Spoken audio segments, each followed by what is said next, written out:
আমরা বলছি জমায়েত বাইরে থাকবে, আমাদের 4 থেকে 5 জন ডেলিগেট ভেতরে গিয়ে কথা বলবে, সেটাতে পর্যন্ত রাজি নাই। সকাল থেকে ব্রাত্য বসু ফোন ধরা বন্ধ করে দিয়েছেন। ওই এসি ঘরের ঠান্ডায় বসে থেকে এই গোটা ছাত্র সমাজের জীবন যারা নষ্ট হচ্ছে তাদের চলছে।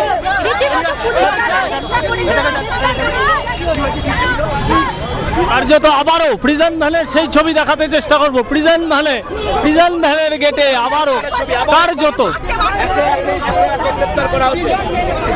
গ্রেপ্তার স্বাভাবিক, পুলিশের ভূমিকা কি বলবেন?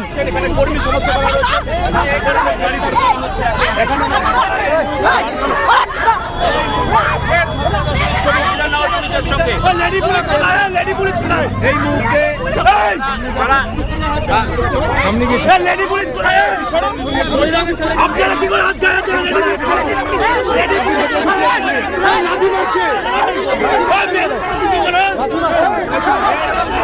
এই মুহূর্তে ধস্তাধস্তির ছবি, এই অবস্থা এই মুহূর্তে বিধাননগরের যে পুলিশের পক্ষ থেকে যে ভ্যান এসছে, প্রিজন ভ্যানে কার্যত টেনে হিচড়ে তোলা হচ্ছে।